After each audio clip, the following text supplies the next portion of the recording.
Hello good evening everyone. मैं doctor Swati Sharma English सूत्रा में आप सभी का स्वागत करती हूँ। और कल मैंने छुट्टी मार ली थी तो मैंने सोचा आज पेपर 4 जो है आप लोगों को पूरा ही करवा दूँ। वैसे मैं बता देती हूँ इसमें सिर्फ 95 क्वेश्चंस हैं, 125 क्वेश्चन नहीं है। तो 95 क्वेश्चंस जो हैं वो मैं करवाऊँगी। और इसमें सबसे पहले मैं आपको बता दूँ, इसमें जो मैंने क्वेश्चंस लिए हैं वो हैं इंडियन राइटर्स। जैसे इससे पहले मैंने लिए थे अमेरिकन राइटर्स, फिर लिए रोमांटिक राइटर्स, अब लिए इंडियन राइटर्स। और अगले बार उसका मैं बता रही हूँ कि आप लोग विक्टोरियन राइटर्स ले लें। चार्ल्स डिकेंस, मैथ्यू आर्नल्ड और हार्डी और एल्फ्रेड लॉर्ड टेनिसन, ये 4 राइटर्स हैं। इनको तैयार कर लीजिए। अगला पेपर जो बनेगा वो इन्हीं 4 राइटर्स को और विद ग्रामर जो है उसमें हम लोग लेंगे और उसको करेंगे। तो चलिए स्टार्ट करते हैं। तो चलिए शुरू करते हैं। और ये रहा हमारा आज का पेपर और ये रहा। तो पहला पोयम का पहले मैंने कमला दास जी, इसको 2020 के उसमें बांट दिया है। 20 क्वेश्चंस कमला दास जी के, 20 मुल्कराज आनंद जी के और 20 निसिम इज़किल जी के हैं। तो सबसे पहले क्वेश्चन आप लोग देखिए, which of Kamala Das poem is often cited as a manifesto of her linguistic and cultural hybridity।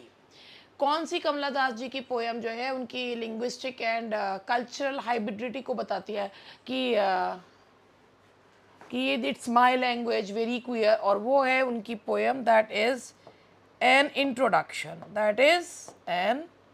Introduction. ये है एन इंट्रोडक्शन। नेक्स्ट पे चलते हैं। In my story Das autobiography the narrative voice is best described as stoic and detached, historically chronological, confessional and subversive या हेजियोग्राफिक।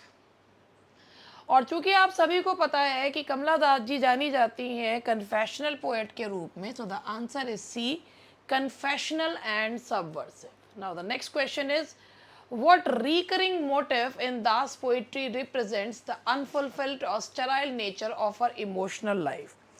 तो ये आप लोग जरा क्वेश्चन देखिए और इसको जरा समझिए कि क्या होना चाहिए।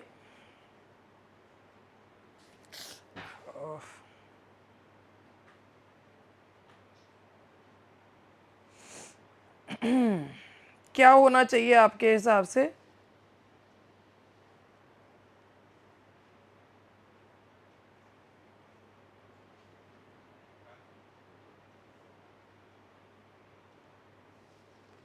The house, the sea, the skeleton, the sun. देखिए ये मैं आपको बताना चाहती थी, आपके दिमाग में क्या आ रहा है मुझे नहीं पता। हो सकता सी आ रहा हो सकता हाउस आ रहा हो, लेकिन इसका जो सही आंसर है वो है सन। और मैं इसके बारे में आप लोग को बताना चाहूँगी। कमला दास जी की पोएम्स में सन को जो है फ्रीक्वेंटली पोर्ट्रे करा जाता है sterile, intense and destructive force. Sterile and destructive. Hot noon at Malabar हो या कुछ भी हो, destructive force, sterile and destructive जो है उसे दिखाया जाता है। It acts as a symbol of scorching heat, emotional sterility and the harsh realities of patriarchal society. तो the sun is the symbol of unfulfilled और sterile nature of our emotional life. The Freaks, what is the puddle of yellow slime a metaphor for? Freaks जो एक poem है, विचित्र प्राणी है, that is aging, disease, failed passion या monsoon rain, that is failed passion or lust, failed passion or lust। Next question is, which collection of Kamala Das won the Sahitya Academy Award in 1985? तो ये है आपका, जरा option देखिए फिर उसके बाद बताइएगा।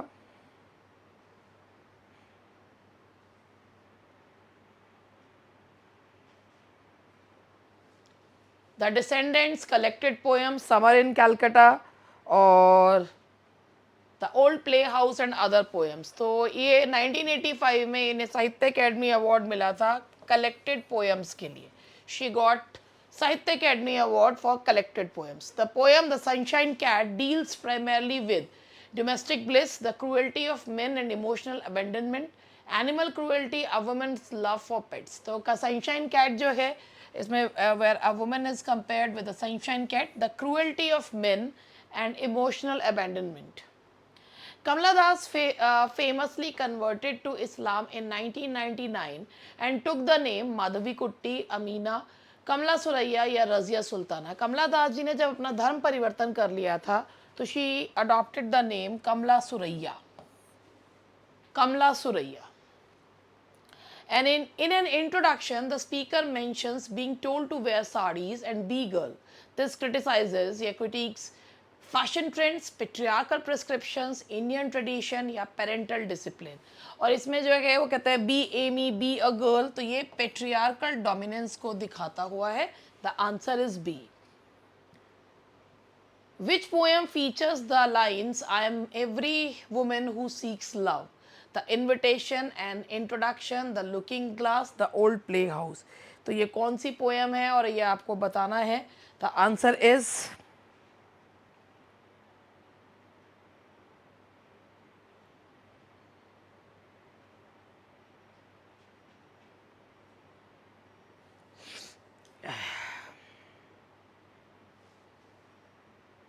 Yes.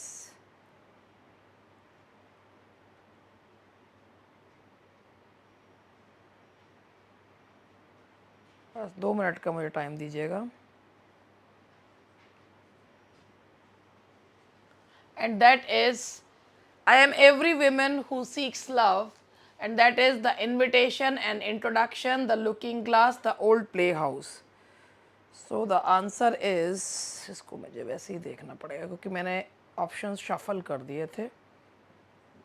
And that is an introduction। The answer is B, an introduction।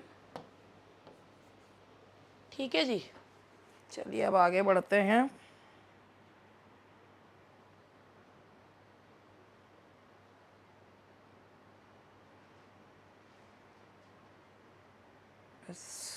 Just give me 2 minutes।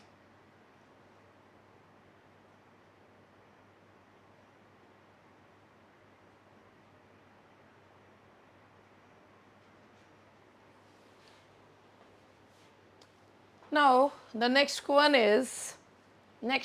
is, the imagery of the old playhouse suggests that marriage for the speaker is a sanctuary, a site of intellectual growth, a psychological prison, oblique museum या performance art. Old play house में उसमें भी patriarchal dominance को ही दिखाया है। The answer is a psychological prison. The answer is a psychological prison. चलिए आगे बढ़ते हैं।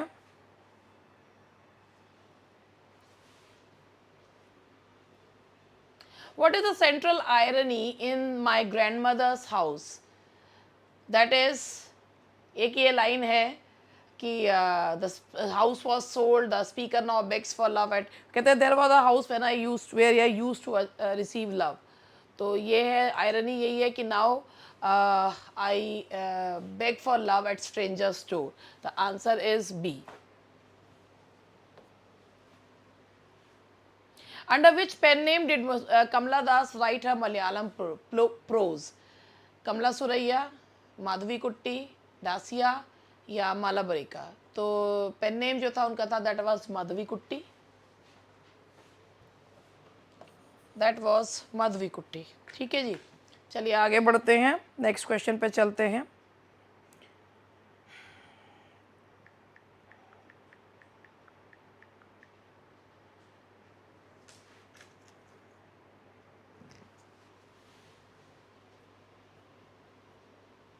The looking glass suggests that for a woman to keep a man or to keep her man happy, she must be fiercely independent, surrender her pride and reveal her vulnerability, gift him expensive things, compete with him। तो looking glass में उन्होंने simple ये कहा है कि अगर एक औरत को अपने आदमी को खुश रखना है तो she must surrender her pride and reveal her vulnerability. Das poem composition is written in, Das की जो पोएम है composition, that is written in heroic couplets, free verse, iambic pentameter या टर्जरेमा। and the answer is that is किस में लिखी हुई है। दास की पोएम कॉम्पोजिशन के बारे में आपको थोड़ा सा बता भी देती हूँ। अगर आप लोगों ने ये पोएम सुनी भी है, मतलब पढ़ रखी है।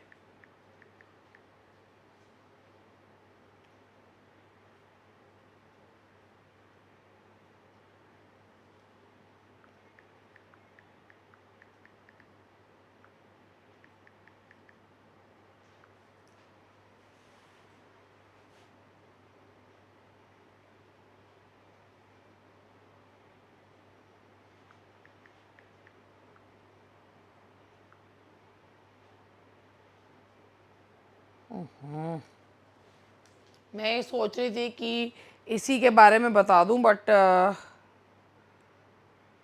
ये मैं ढूंढ रही थी। मोस्ट ऑफ द पोएम्स उनकी लिखी गई हैं फ्री वर्ड्स में ही लिखी गई हैं, तो इसका भी यही जवाब जो है वो है फ्री वर्ड्स ही है इसका, दैट इज़ फ्री वर्ड्स। और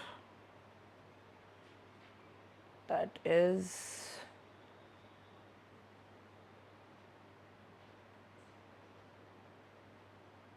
यही मैं चेक करना चाह रही थी कि इसका जो है सही जवाब क्या है।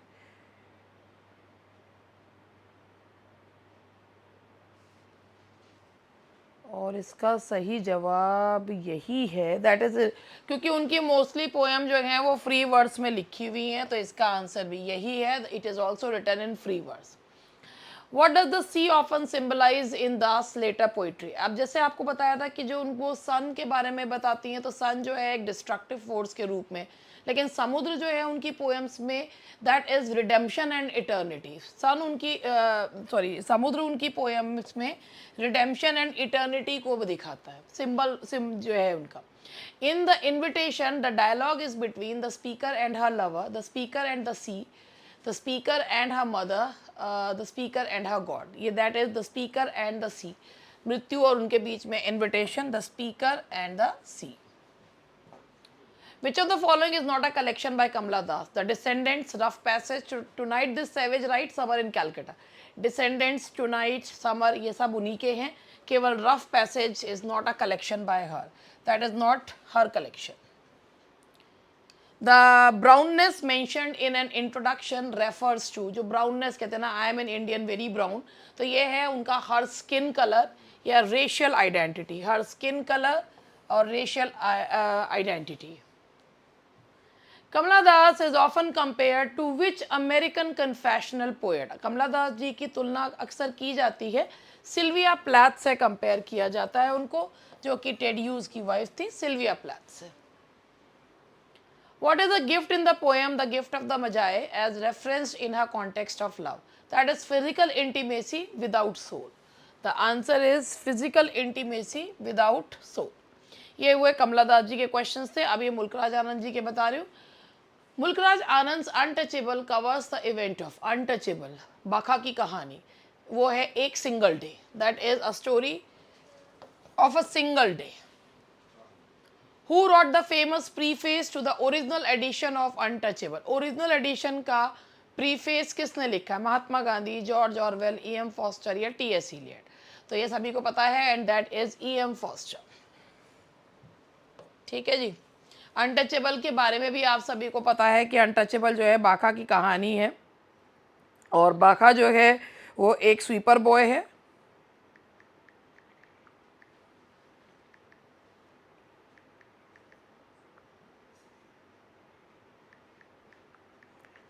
जिसका एक टच ही जो है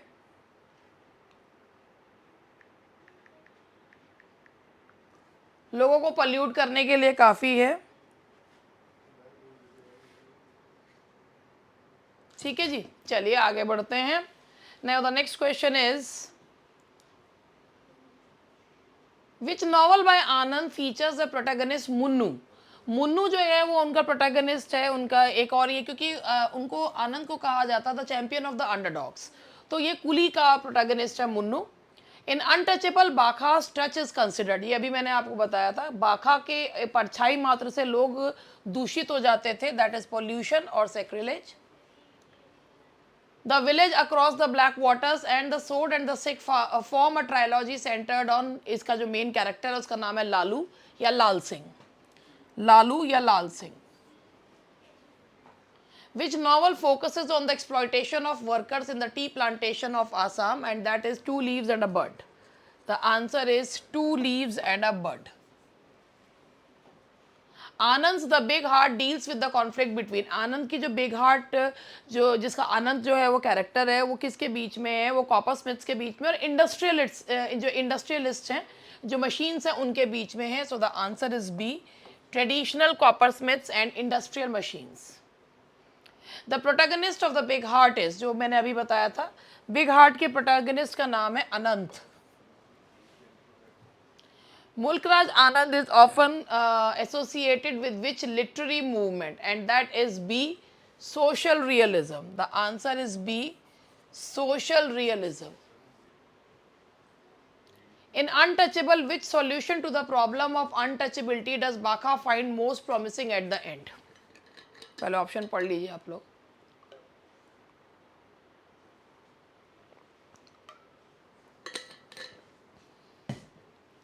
देखो, तीन ऑप्शंस उसको मिलते हैं. एक होता है क्रिश्चियनिटी में कन्वर्ट हो जाना, एक जो है वो हरिजन का नाम उनको मिलता है और साफ सफाई रखना, और तीसरा होता है फ्लश सिस्टम, जो बाका को सबसे ज़्यादा कन्वीनियंट लगता है, और वो है बी, द फ्लशिंग टॉयलेट या मॉडर्न मशीनरी, जो उसको सबसे ज़्यादा कन्वीनियंट लगता है. Which work earned Sahitya Akademi award to Anand in 1971? And that is morning face. Morning face, 7 summers के लिए नहीं, morning face. The answer is A, morning face. ठीक है जी, चलो आगे बढ़ते हैं.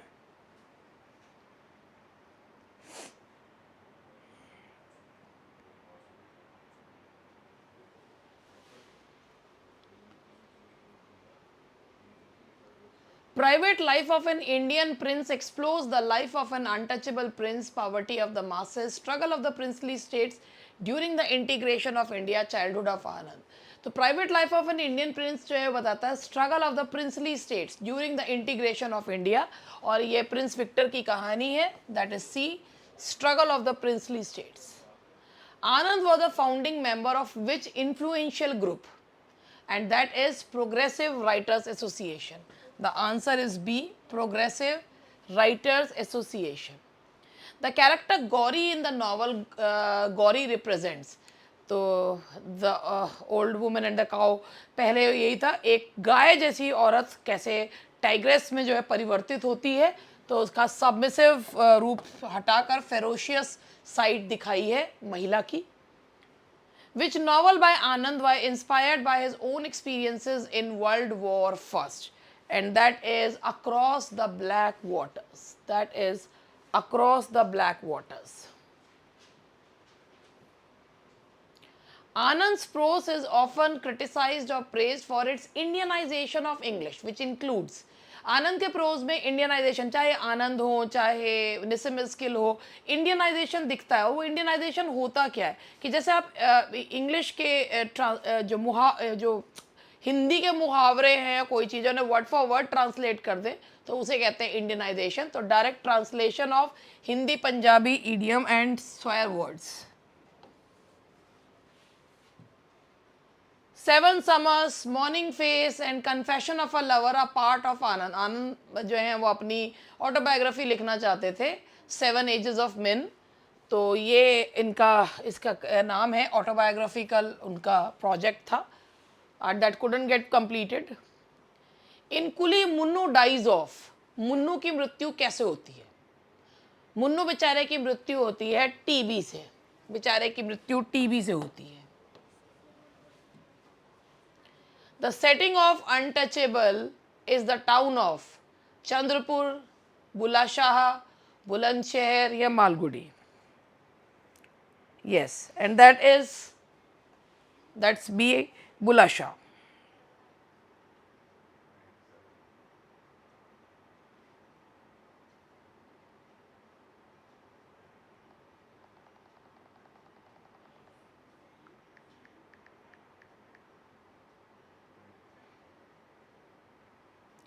ये एक फिक्शनल टाउन दिखाया है उन्होंने नदर्न इंडिया में, बुलाशाह.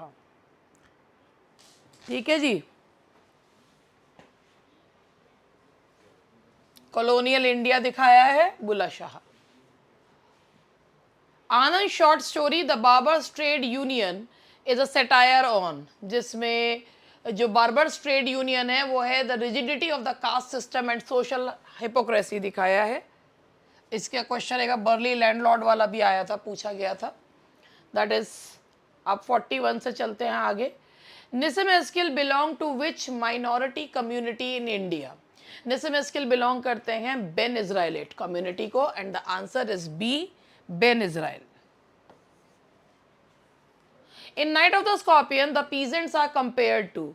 नाइट ऑफ द स्कॉर्पियन जो उनकी एक बहुत ही ज़्यादा प्रसिद्ध पोएम्स में से एक है, और पीजेंट्स को उसमें कंपेयर किया जाता है swarms of flies. Which poem by Ezekiel satirizes the Indianization of English through the character of a departing professor? ठीक है, through the character of a departing professor था, क्वेश्चन ये था शायद पूरा। क्वेश्चन कुछ और था इसमें।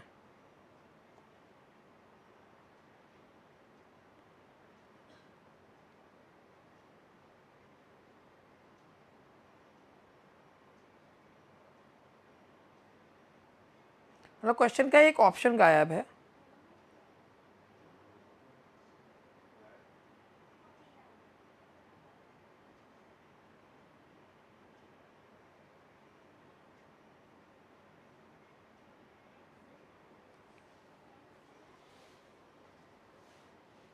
And that is Indianisation of English जो दिखाया गया है, good bye party for Miss Pushpa T S है। Ezekiel's collection, The Unfinished Man, takes its title from a poem by, and that is Ezra Pound, W.B. Yeats, T.S. Eliot, and W.H. Auden. The Unfinished Men.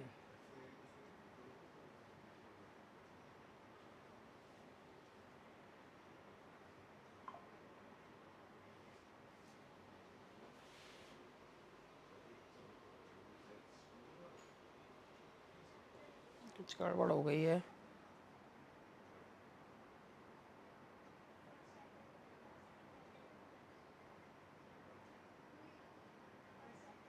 Departing professor,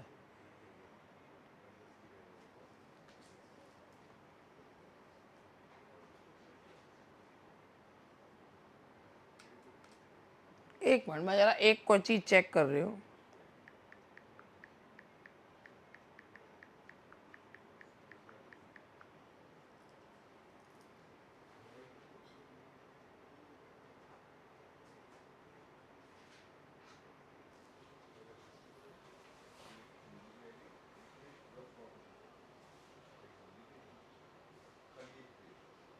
character of ये ना actually यहाँ पर through the character of a departing professor है।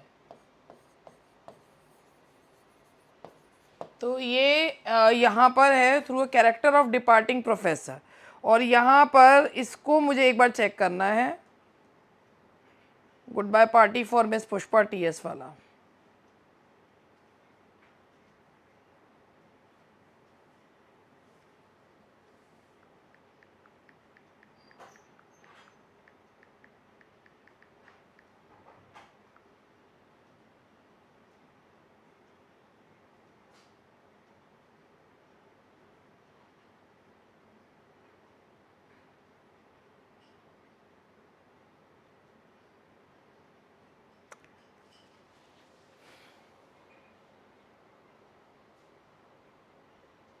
Actually ये ना, ये मैं इसमें मुझे लग रहा है दो क्वेश्चंस मिक्स हो गए। एक द प्रोफेसर जो है पोयम है, और एक ये है, तो इसीलिए मुझे पहले मैं एक बार प्रोफेसर वाला है।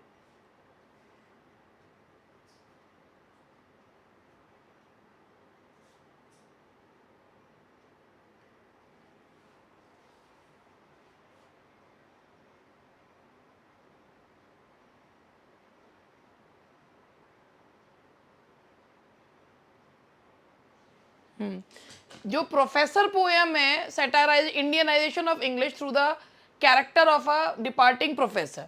देखो बात ये है ना, इसमें दो क्वेश्चंस मिक्स हो गए।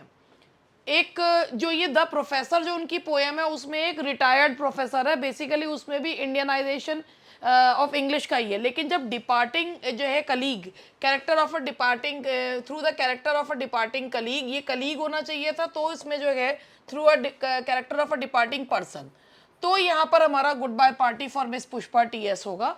अदरवाइज जो प्रोफेसर है वो एजिंग प्रोफेसर के बारे में बात की गई है। और एक ये वाला मैं आप लोगों को बताऊंगी, ये वाला जो है Ezekiel's collection the unfinished man takes its title from, क्योंकि ये क्या होता है ना कि कई बार हमें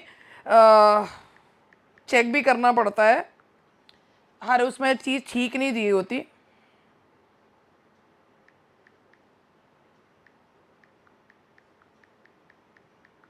अब मेरे को तो बार बार मुझे चेक करना पड़ता है।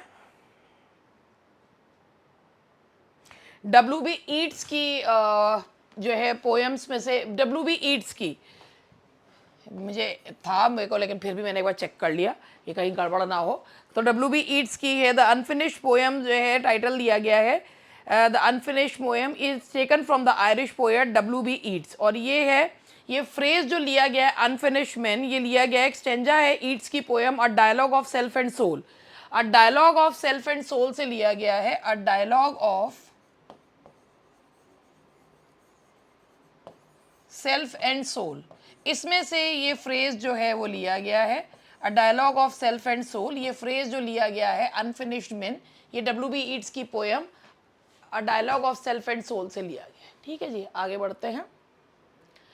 इन night of the scorpion what does the father do to the bitten toe, जब मदर के जो बिच्छू जो है वो काट लेता है, तो फादर क्या करते हैं? तो फादर क्या करते हैं, ही पोर्स पैराफिन, पैराफिन जो है वो उसके अंगूठे पे डालते हैं और आग लगा देते हैं।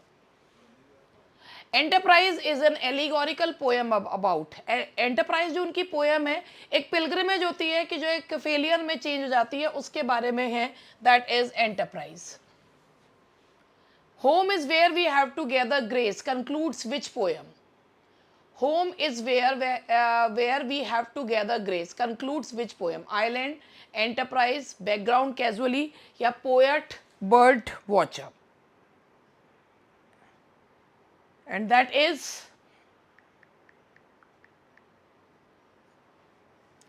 this is the final profound line of the poem Enterprise. This is the line from the poem Enterprise, वही जिसमें एक पिलग्रिमेज जो है एक डिजास्टर बन जाती है।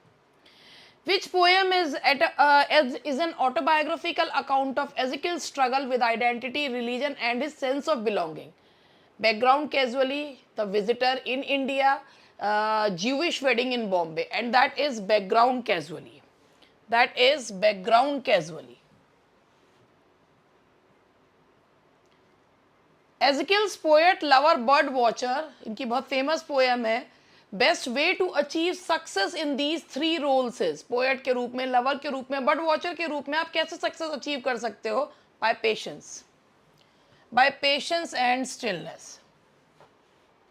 Which collection by Ezekiel won the Sahitya Academy Award in 1983? Latter-day Sams, the exact name, Hymns in Darkness, या 60 poems?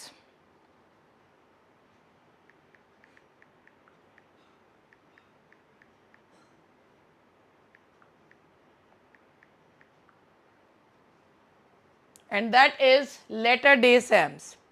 1983 में मिला था इन्हें Latter-day Sams के लिए, that is Latter-day Sams.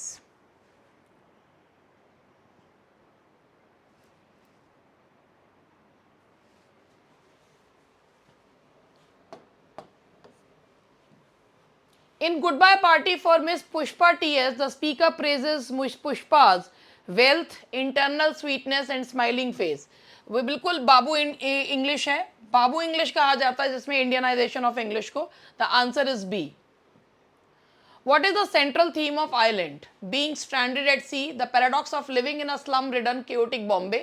और यही है इसका, that is the paradox of living in a slum-ridden, chaotic Bombay. Ezekiel is often called, that is, father of modern Indian English poetry.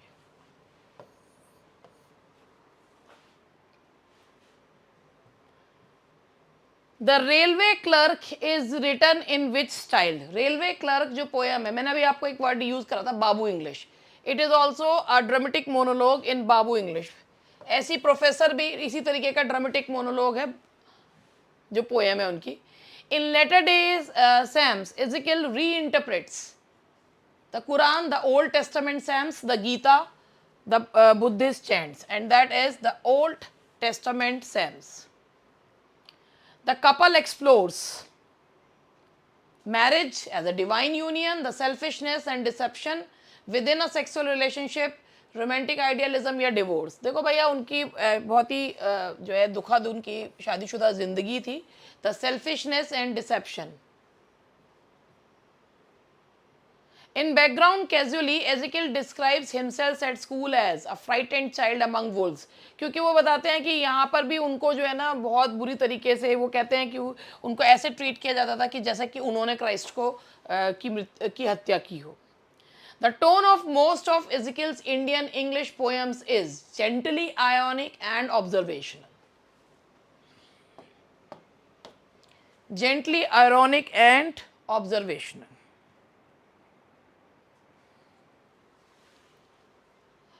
To force the pace and never to be still is not the ways of those who would inherit the earth। These lines are firm। To force the pace and never to be, कि भाई जो तेजी से चलते हैं, जिन्होंने शांत रहना कभी सीखा ही नहीं है, ये उनके लिए नहीं है कि जो इनहेरिट करेंगे अर्थ को। And the answer is B, poet, lover and bird watcher. ठीक है जी।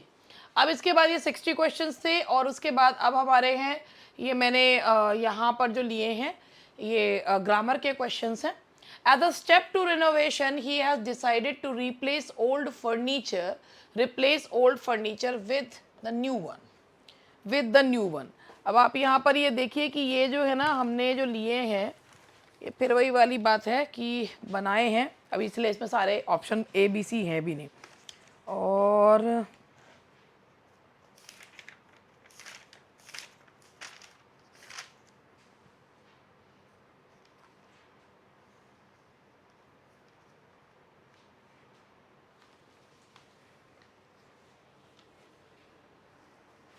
आगे बढ़ते हैं। During the course of speech the principal enlarged dash the need of improving, ये प्रेपोजिशंस हैं। Principal enlarged upon the need of improving college library. He was in a hurry and just glanced dash the letter, over the letter, at the letter, through the letter। क्या होना चाहिए आप देखिए और बताइए, over, at या through।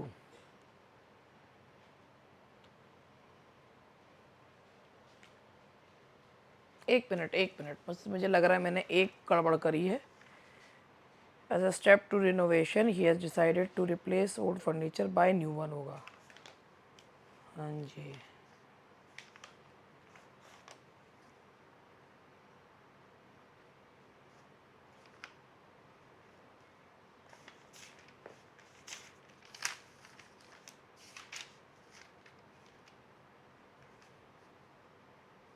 एक minute भैया, मुझे एक जो है इसमें कहीं फिर तुम यूँ कहोगे ये वाला गड़बड़ करवा दिया। इसका जो है answer, as a step to renovation he has decided to replace old furniture by a new one. ये बी है, बाय है, ए नहीं है, बी है। Replace old furniture by new one, replace by new one आएगा। Replace अपने साथ preposition लेता है, मुझे कहीं ना कहीं गड़बड़ लग रही थी, फिर मेरे साथ होता यही है क्योंकि अभी मैं आपको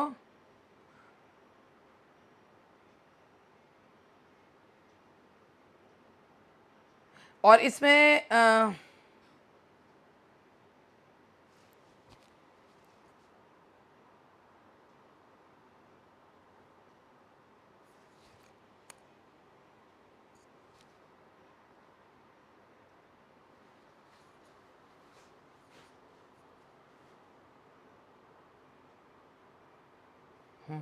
इसमें ना अंतर जो है वो भी मैं आप लोगों को बता देती हूँ कि जब रिप्लेस करते हैं विद और बाय दोनों लगते हैं, विद और बाय दोनों लगते हैं।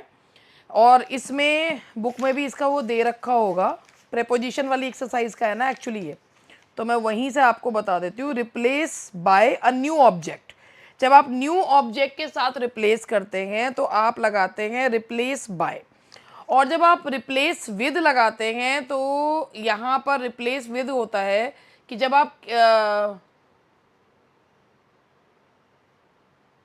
मीन्स ऑफ चेंज, एक्चुअली क्या है कि अगर आप ये देखेंगे ना, अगर आप गूगल पे चेक करोगे तो आपको विद मिलेगा, क्योंकि विद में है। आपको गूगल पे अगर आप चेक करोगे तो इसमें आएगा replace something with something else, focuses on the new item added. तो ये आएगा कि जब न्यू आइटम ऐड करा जाता है तो विद लगाते हैं। और अगर पुराना अगर आप जो है किसी चीज़ को किसी चीज़ के साथ रिप्लेस करते हो, जैसे old lights were replaced by LED lights, तो आप उसके साथ बाय लगाते हो। लेकिन जो एसपी बख्शी जो बुक है उसमें जो दिया हुआ है उसमें प्रेपोजिशन में ये लिखा हुआ है कि भाई आप अगर रिप्लेस नए आइटम को ऐड करते हैं तो रिप्लेस के साथ बाय लगाते हैं।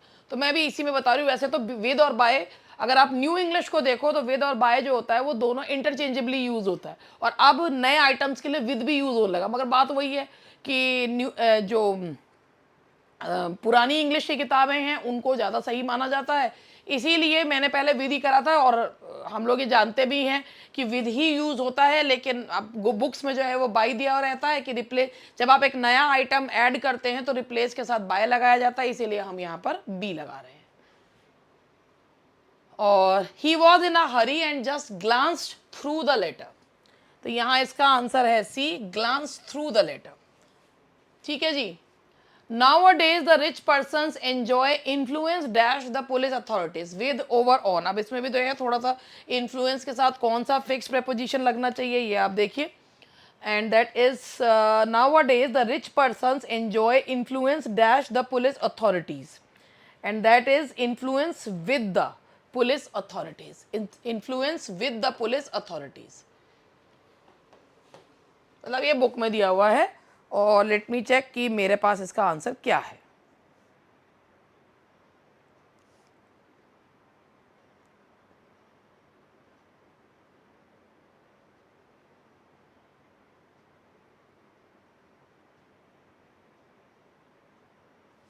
यही है, मेरे पास भी इसका आंसर यही था। Nobody likes anyone to intrude dash his privacy. Nobody likes to introduce dash his privacy, and that is on into in on into on. Nobody likes anyone to intrude dash his privacy, and that is nobody likes anyone to intrude on his privacy. Intrude on, इसका भी मैं आपको preposition का meaning अगर इस पर दिया हुआ होगा तो मैं ज़रूर आपको बताऊंगी।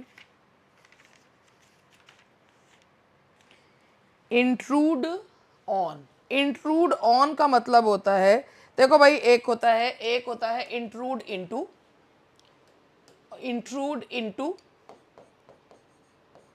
और एक होता है इंट्रूड ऑन। दोनों के में अंतर में जो है ये बता देती हूँ आपको। इंट्रूड इनटू का मतलब होता है, और इंट्रूड इनटू का मतलब होता है फोर्सिबली। फोर्सिबली, फोर्सिबली जो है उसको कहा जाता है कि he was intruded into the room but he was turned out. और इंट्रूड ऑन का मतलब होता है, इंट्रूड ऑन हम यूज़ करते हैं प्राइवेसी के लिए कि do not intrude on the privacy of anyone, तो यहाँ पर आपका आएगा C, on.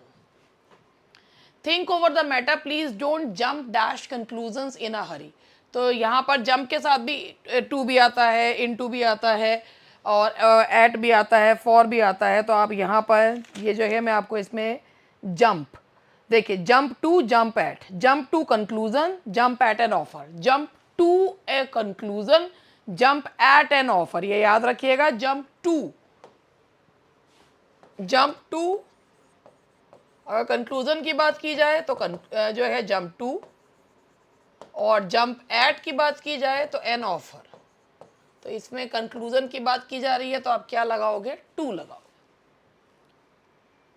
In modern democratic societies, lynch law seems to have become a common feature in almost all the spheres of life। अब इसमें ये पूछा गया है कि भाई इस वाले ईडियम का मीनिंग क्या है।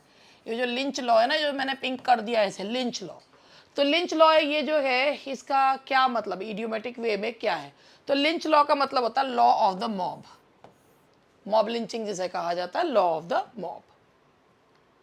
ऐसी में मुझे निशान लगाने पड़ेंगे इसमें। India must not expect any super power at the back and call at the time of attack. तो इसमें जो आपका ईडीएम है वो बैक एंड कॉल है, तो इसका पे थोड़ा सा इसको ये दिखा भी देती हूँ। Back and call at the time of attack, तो ये बैक एंड कॉल है। तो बैक एंड कॉल का क्या मतलब होता है? That is at the service. The answer is A, at the service. This principal prove to be a wet the principal prove to be a wet blanket. तो wet blanket किसे कहते हैं? ये आपका ईडियम है। Discourage from enjoying damp clothes blanket wet in the rain cold blank. तो ये है आपका discourage from enjoying. Wet blanket का मतलब होता है किसी को, वेट ब्लैंकेट मतलब कुछ लोग होते हैं ना जो कहीं पर भी जाते हैं तो अपनी प्रेजेंस से ही चीज़ों को बहुत ही ज़्यादा बुरा बना देते हैं, and that is discourage from enjoying. In a parliamentary democracy, the prime minister is at the helm of national affairs. Helm of, at the helm of, इसका मतलब पूरा है ये है at the helm of. तो in the main position, in the center, helm of a boat, center of attraction. At the helm of. In a parliamentary democracy, the prime minister is at the helm of. और ये जो idiom है आपको इसका meaning बताना है। At the हेम का meaning बताना है। In charge of an organisation, समूह, इन द मेन पोजीशन। तो यह आएगा आपका in the main position. The arrival of the mother in law proved a rift in the lute. Rift in the lute, अब इसको आप अपने आप देखो कि क्या होगा। Brought about disharmony, brought about a disciplined atmosphere, caused unnecessary worry, caused a pleasant atmosphere. तो ये तीन तो ऐसा लग रहा है ना मिलते जुलते से कि अगर मदर इन लॉ जो है, the arrival of the mother in the family, वैसे कितना गलत सा वो है ना, ये बताओ, ऐसे बायस नहीं होना चाहिए।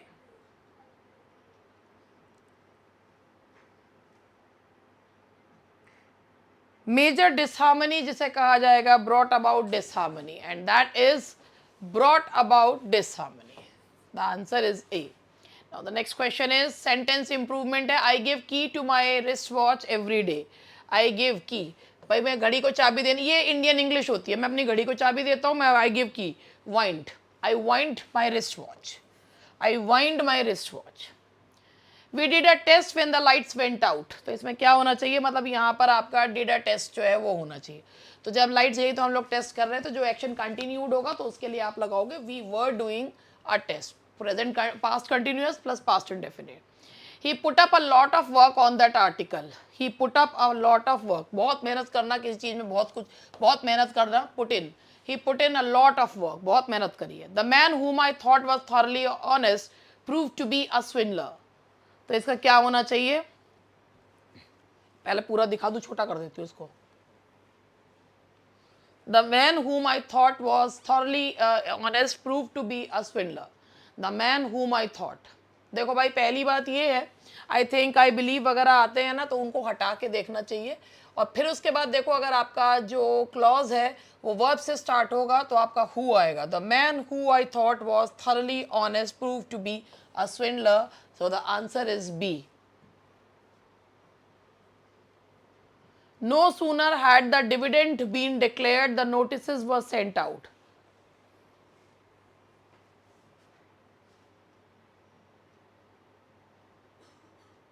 No sooner के साथ क्या लगता है,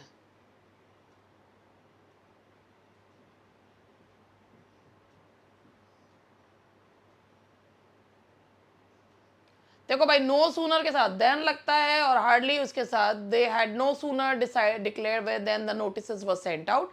नो सूनर के साथ देन लगता है, हार्डली इसका असली के साथ वेन लगता है। तो इसमें कौन सा आना चाहिए, अब आप बताओ इसका सही जवाब।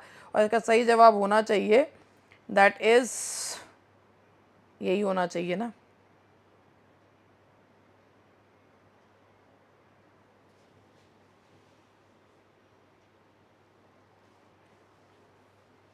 गलत जवाब दे रखा है इसमें।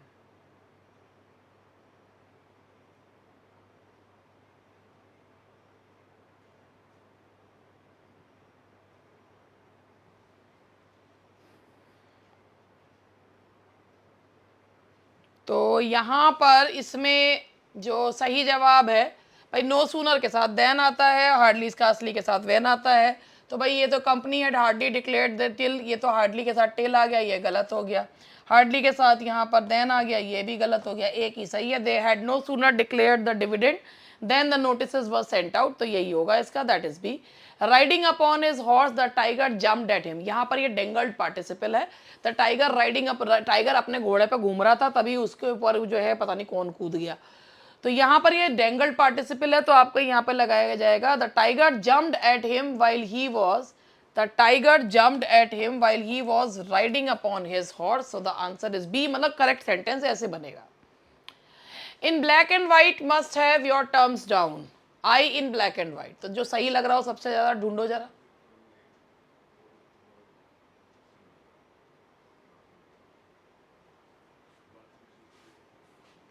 इन ब्लैक एंड व्हाइट एक साथ आता है, I must have your terms down in black and white, I must have your terms down in black and white, यही होना चाहिए इसका सही आंसर, और यही है।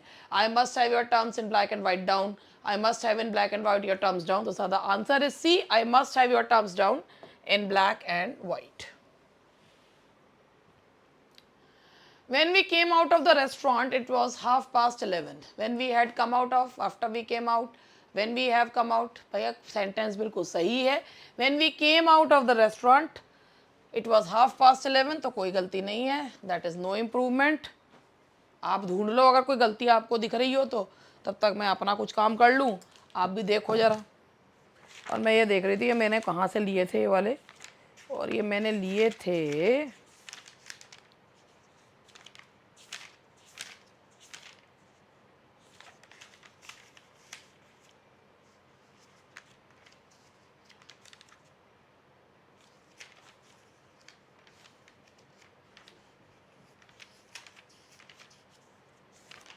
पता नहीं कहाँ से लिए थे, कहीं ना कहीं से ले लूँ और फिर भूल जाऊँ।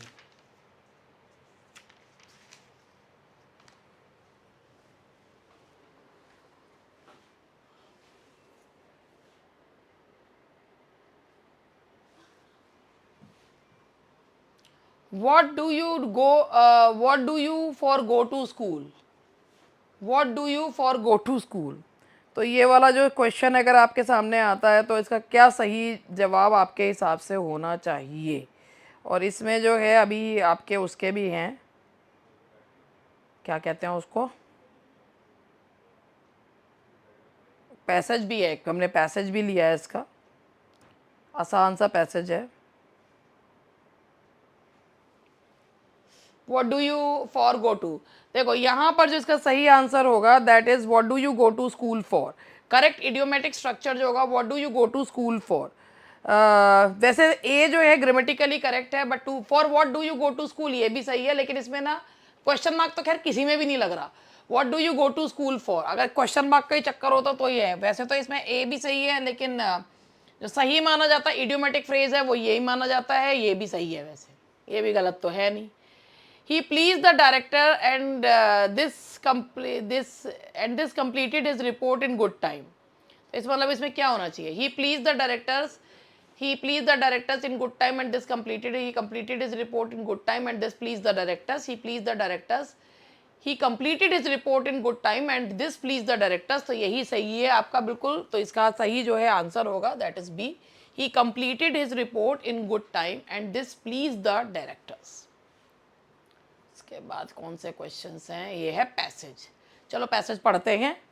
As the rulers of the planet, humans like to think that it is the large creatures who will emerge victorious from the struggle for survival.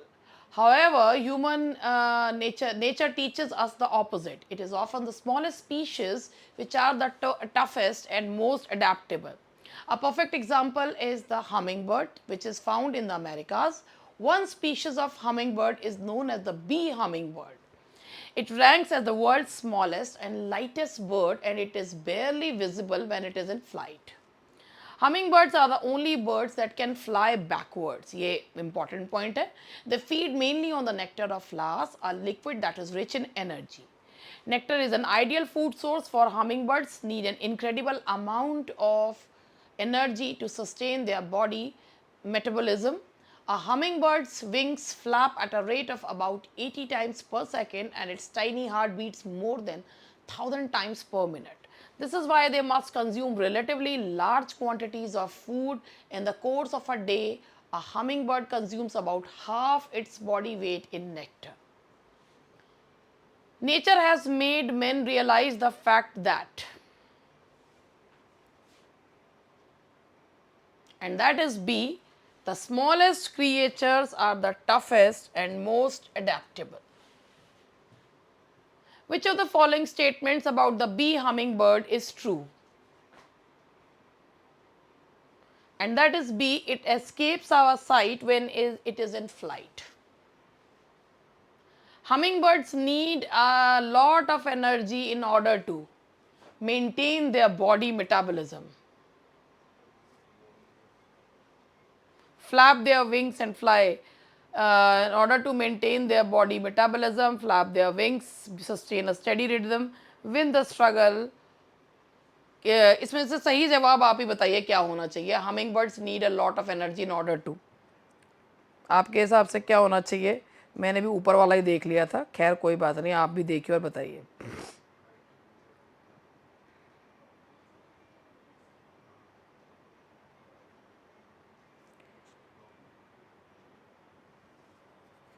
और ये बिल्कुल जो डायरेक्टली लिखा हुआ है वही होगा, maintain their body metabolism. The hummingbirds are exclusive in the sense that, exclusive इसलिए हैं क्योंकि वो पीछे की तरफ को उड़ सकते हैं. They can fly backwards. The word incredible in the passage means, incredible का मतलब क्या होता है? अनबिलीवेबल, जिस पर जो अविश्वसनीय. That is unbelievable. अब चलो आगे बढ़ते हैं. यहाँ पर ये आपके नरेशन के क्वेश्चन था. पहले मैं आप लोगों को यहाँ पर इसको दिखा रही हूँ जिससे कि आप देखो और फिर इनके बाद इसको करो. तो ये जो है मैं आप लोगों को यहाँ पे पहले दिखा के फिर बताऊँगी.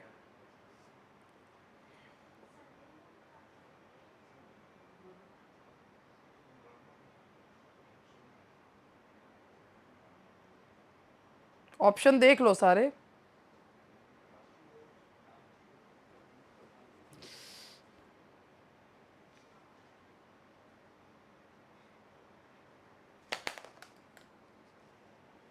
देखो, When I was a child, I wasn't afraid of ghost. तो यहाँ पर है she said that when she was a child.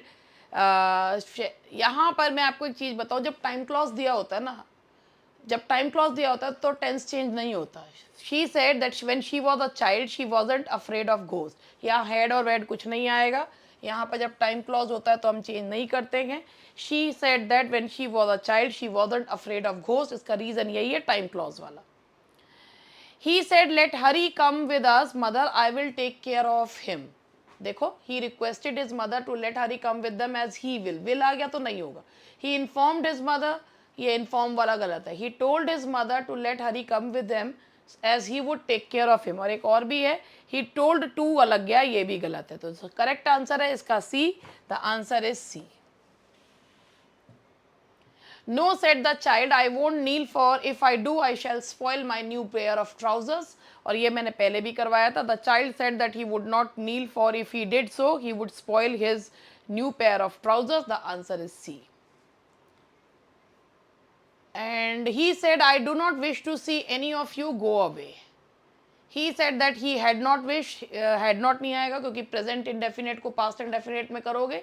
He did not wish to see. He told that he said that he did not. और यहाँ C भी नहीं हो सकता क्योंकि यहाँ पर ऑब्जेक्ट नहीं है, तो यहाँ पर B होगा. He said that he did not wish to see any of them and ordered them to go away. said का said ही रहेगा क्योंकि ऑब्जेक्ट नहीं है. और यहाँ पे आपको पैसिव वॉइसेस, पैसिव जो है सेंटेंसेस वो आप लोगों को करने हैं. He had committed a mistake.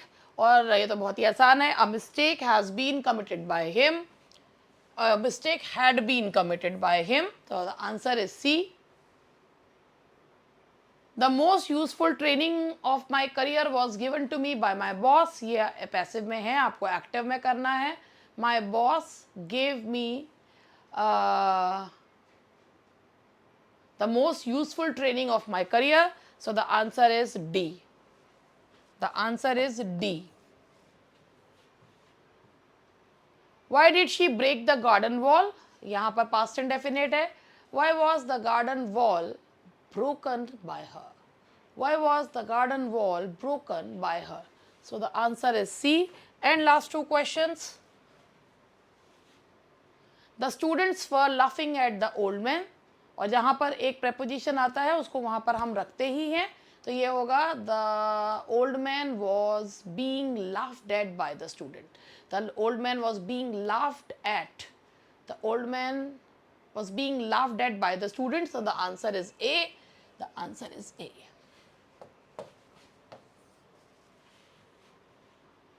Can we send this big parcel by air? Can this big parcel be sent by air? Can this big parcel be sent by air? The answer is A. तो ये थे 95 questions. एक ही बार में पूरा paper जो है मैंने निपटा दिया, और इसलिए निपटा दिया कि 2 दिन का क्या करती, चलो 95 क्वेश्चन ही सही, 30 क्वेश्चंस कम हैं, कोई बात नहीं, आप 95 का ही कर लो. That's all for today. Bye bye.